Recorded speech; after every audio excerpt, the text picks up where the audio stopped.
wanted to touch on the eye and very important vitamins for the eye.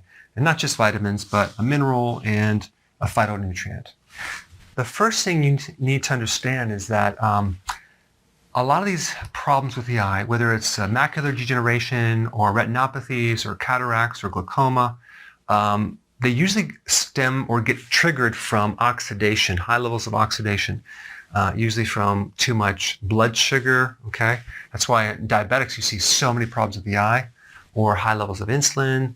Other things in the diet can affect the eye, but the big thing is the sugar. Okay, so I've done other videos on that. And then the high sugar also will deplete you of certain nutrients as well. But these nutrients I want to mention act as antioxidants.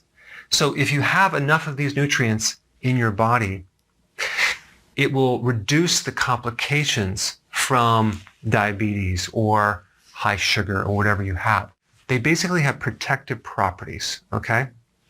So the most important is vitamin A.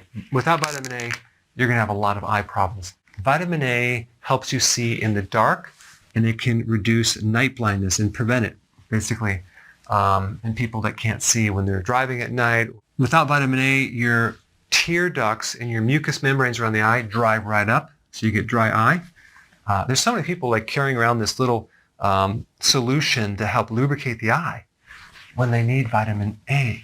And also make note that you might need more bile salts if there's a gallbladder problem or a liver problem, because you need that to help you absorb vitamin A. Without vitamin A, you tend to get cataracts and macular degeneration. The macula is the back part of the eye. All right, then we get vitamin B1, which gets depleted when you're diabetic, when you eat high carbohydrate diets, when you eat refined foods, and also if you're taking metformin, by the way, that will deplete B1. Without B1, your risk of getting cataracts go way up, and also your risk for getting retinopathy, problems with the retina, because B1 is involved in keeping the outer coating of your nerves intact, that myelin sheath.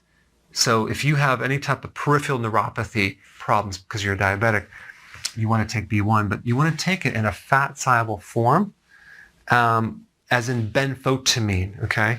Benfotiamine is also good to penetrate the fat layers of the eye and even the brain. So it's really good for something like this if you catch it in time. All right, B3 is good for glaucoma. And all the B vitamins that I'm going to talk about, you can take Nutritional Yeast to get your B vitamins. It's a good source. But glaucoma is high pressure in the eye. Okay, then we have zinc. Zinc is a very powerful antioxidant. It's a trace mineral.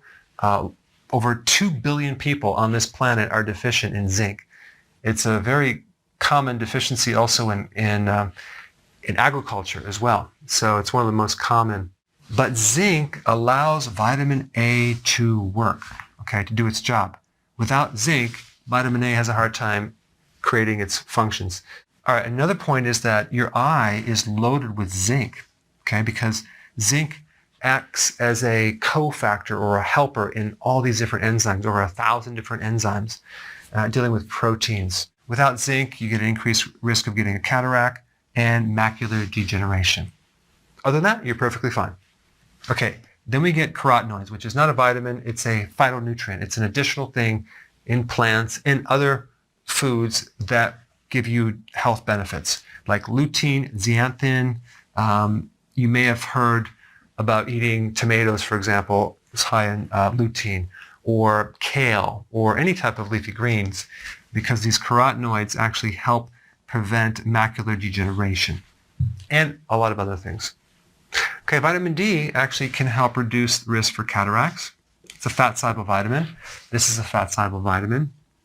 Vitamin E is also involved, but I didn't want to mention that because there's not a tremendous amount of research on the eye with vitamin E. Maybe a little bit here and there, but vitamin E is a very powerful antioxidant. Also, so is vitamin C from food. Very important. But again, I didn't want to put that because I didn't find a lot of research on that. All right, vitamin B2 deficiencies can increase your risk of cataracts and macular degeneration as well. And vitamin B2 is a antioxidant for the nervous system too. So I did another video on this related to Parkinson's. Very interesting. All right, guys, there's a summary. Make sure you're getting these nutrients from the food that you're eating. Hey guys, real